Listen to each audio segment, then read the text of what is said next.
Hey guys, it's B. Wiley here. It is a little late in the day with me recording this. However, I wanted to make sure I held myself accountable. Of course, I do videos every Tuesday, Thursday, and Saturday. And today, I'm going to give you, I wrote them down, 5 examples on how you can diffuse a disagreement. I don't want to say argument, I want to say a disagreement. And this could be applied to strangers in the street. There can be misunderstandings at the grocery store, at the restaurant, during the drive-through. Then of course you can have misunderstandings with your family members as well as your romantical loved ones. Yes, romantical means, I heard that on like Comic View, it means romantic in a special way. So the first one is, when you're trying to diffuse a disagreement, you want to say, when you said this, I felt that, versus you make me feel this way. Because when you say you make me feel this way, that means they have totally control of your emotions. No one controls your emotions but you. So remember, repeat after me.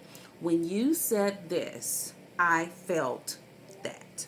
Number 2, when this happened, my feelings were hurt. You're taking ownership of your own feelings. You're letting them know. You're making them aware so that they can understand where you're coming from. When this happened, my feelings were hurt. Versus, you're always doing something to hurt my feelings. You're the problem, and that's why my feelings are hurt. See, that's an accusatory tone.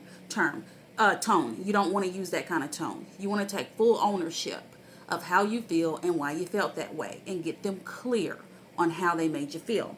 Number 3, I was unaware that you felt that way when whatever happened. I was unaware.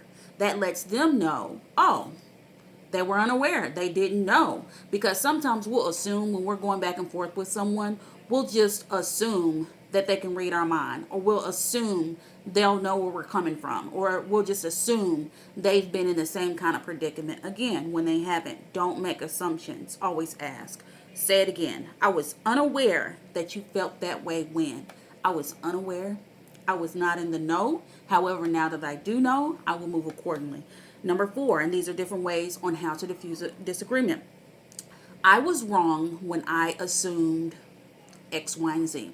I was wrong. These little things, these little tweaks in communication will open up doors. I'm telling you, there are so many doors that have been shut on communicating when it comes to being in relationships specifically, that I am here to open those doors. Say it with me.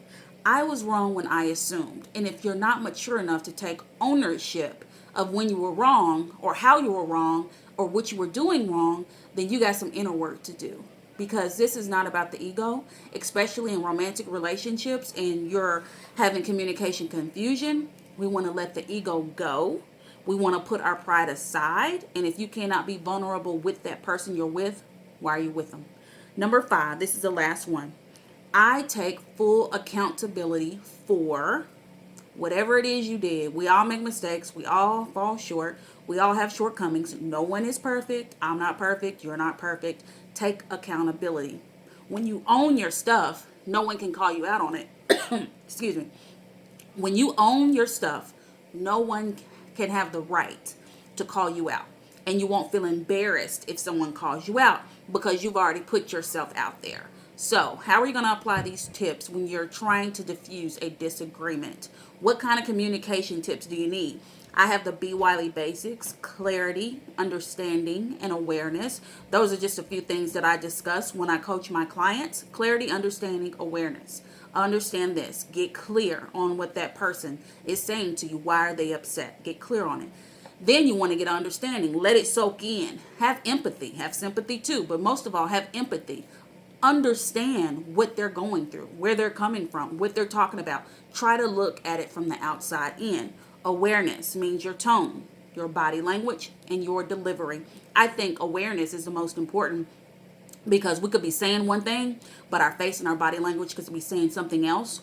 Or I had this young lady, for example, I was at Wendy's working my side hustle. I'm an Uber driver on the side. And there was a technicality. There was a problem. Her tone, what she was saying to me was, honey, we don't have it. But her tone was so disrespectful.